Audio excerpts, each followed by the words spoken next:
सहायक शिक्षक भर्ती छत्तीसगढ़ 2022-23।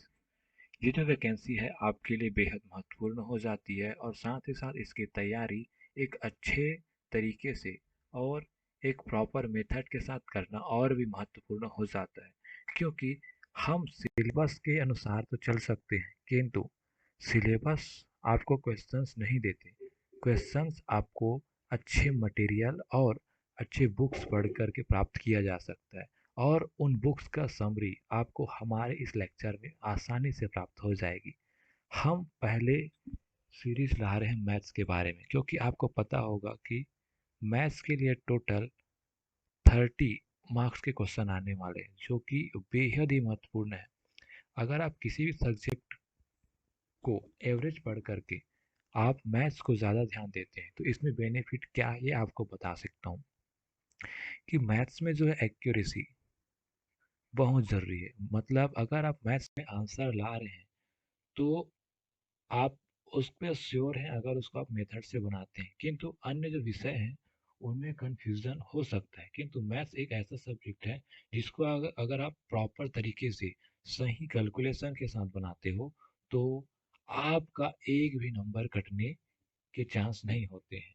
ओके, तो आज आज से हम शिक्षक भर्ती के जो सिलेबस में मेंशन किया गया जो टॉपिक्स है उनको डिस्कस करेंगे, और नेक्स्ट वीडियो में हम एक एक टॉपिक को बहुत अच्छे तरीके से कवर करेंगे और प्रीवियस ईयर क्वेश्चन के साथ हम इसको कंप्लीट करेंगे। और आई एम श्योर अगर आप हमारे पूरे लेक्चर्स को शुरू से अंत तक देखते हैं तो आपके पूरे क्वेश्चंस के सही होने के चांसेस बढ़ जाते हैं। तो आप हमसे जुड़े रहिए, और कोई भी डाउट हो तो हमें कमेंट सेक्शन में कमेंट कीजिए। हम आपकी हर समस्याओं को हल करने का पूरी प्रयास करेंगे। तो चलिए शुरू करते हैं पहले लेक्चर से। पहला हमारा लेक्चर होगा सिलेबस पर। तो देखिए, सिलेबस में पहला टॉपिक है हमारा डेसिमल सिस्टम, मतलब दशमलव प्रणाली। दशमलव प्रणाली आपको पता ही होगा। इसमें केवल दशमलव प्रणाली कह देने से ही सिलेबस कंप्लीट नहीं होता है। इसमें आपको पढ़ना पड़ेगा बाइनरी नंबर, क्योंकि कभी कभी पूछा जा सकता है। दूसरा, दशमलव प्रणाली में के साथ साथ आपको द्विआधारी पद्धति के साथ उनका रिलेशन आपको पता होना चाहिए। दूसरा, दशमलव प्रणाली को आप भिन्नात्मक रूप में कैसे परिवर्तित कर सकते हैं। सपोज 2.7 ऐसा कुछ दिया हुआ है ना, तो आप इसको अपॉन या बटे के रूप में कैसे लिख सकते हैं, इसके बारे में हम चर्चा करेंगे।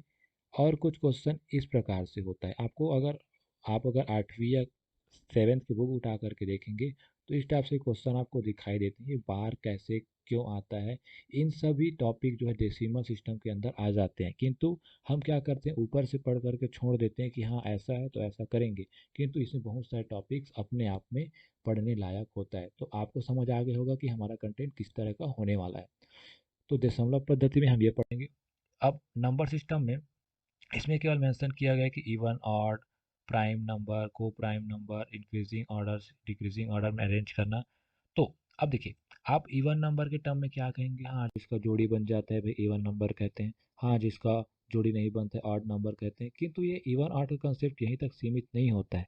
आपको क्वेश्चन में कुछ हार्ड लेवल का पूछा जा सकता है, क्योंकि अब हमारा जो शिक्षा पद्धति है वो ऑनलाइन के कारण और अधिक क्या हो गया है, एक्सटेंडेड रूप में चला गया है। तो आपको क्या इसमें क्या पूछा जा सकता है कि इवन ऑड में रिलेशन, मतलब इवन को ऑड बनाना है, ऑड को इवन बनाना है, कब इवन कब इवन ऑड मिल के क्या बना सकते हो। तो ऐसे डिफरेंट डिफरेंट क्वेश्चंस मिल सकते हैं, तो जिसको हम लोग हमारे लेक्चर में डिस्कशन करेंगे।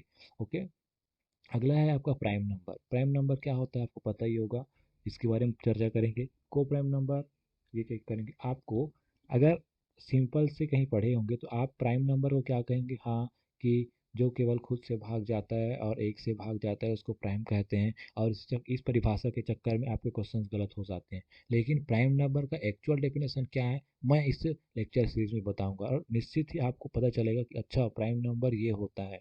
ओके, को प्राइम नंबर क्या होता है, इसको हिंदी में बोला जाता है सह अभाज्य। प्राइम को बोला जाता है अभाज्य संख्या। इंक्रीजिंग ऑर्डर डिक्रीजिंग ऑर्डर इसको फाइंड करने के शॉर्ट ट्रिक करेंगे। और हमारा मेथड होगा कि कॉन्सेप्ट कॉन्सेप्ट से आंसर की ओर चले, है ना। और दूसरा मेथड रहेगा कि जब हमसे क्वेश्चन ना बने तो हम आंसर को लेकर के कैसे हम आंसर को गलत करें और एक ही आंसर बचाएं, जिसको बोला जाता है डिस्कार्डिंग मेथड। हम उस पर भी चर्चा करेंगे। उसके बाद आता है कंपैरिजन ऑफ रेशो। मीन्स आप जो रेशनल नंबर होता है ना, मतलब अनुपात वाला, या बोल सकते दशमलव भिन्न बटे के रूप में जो होता है, उसका कंपैरिजन कैसे कर सकते हैं, है ना। और उसके बाद फ्रैक्शंस, है ना, और उसका इवोल्यूशन कैसे करना है, बोडामास कोका भाग वियोग जिसको हम बोलते हैं, उसका प्रयोग कैसे करना है, उस पर भी बहुत सारे क्वेश्चन देखेंगे। स्क्वायर रूट कैसे फाइंड किया जाता है, क्यूब रूट कैसे फाइंड किया जाता है, इसके मेथड के बारे में पता करेंगे।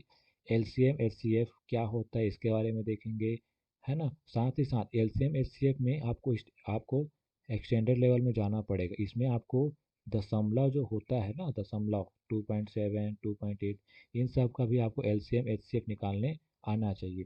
साथ ही साथ आपको वेरिएबल का मीन्स एक्स वाई के टर्म में आपको क्वेश्चन दिया रहेगा, उसका भी आपको एलसीएम एचसीएफ निकालने आना चाहिए। एवरेज निकालना, परसेंटेज, प्रॉफिट एंड लॉस कैसे निकाल सकते हैं, औसत कैसे निकाल सकते हैं, स्पीड और टाइम से रिलेटेड क्वेश्चन हम देखेंगे बहुत सारे, ट्रेन से रिलेटेड, नाव से रिलेटेड, बस, कार, इनसे रिलेटेड, है ना। वन वन रूल मीन्स मतलब हम बोल सकते हैं इसको एकाएकी जो रूल कहते हैं, उस पर आधारित क्वेश्चन देखेंगे।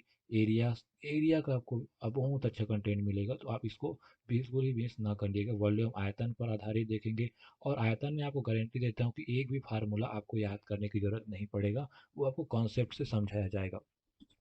डायामीटर बोलना चाहिए परिमाप। परिमाप आपको थोड़ा भी, चाहे कोई भी डायग्राम दे दे, आप उसका परिमाप आसानी से निकाल सकते हैं हमारे इस लेक्चर के माध्यम से।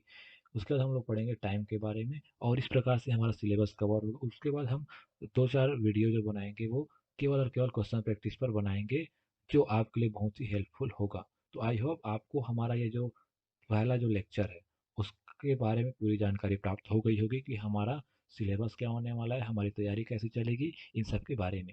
तो हमसे जुड़े रहिए और हमारे चैनल को सब्सक्राइब कर अपने उन दोस्तों के पास शेयर करें जो इसकी तैयारी कर रहे हैं और मैथ्स में अच्छे नंबर लाना चाहते हैं। ओके, तो आज का लेक्चर यहीं तक, मिलते हैं अगले वीडियो में, तब तक के लिए धन्यवाद।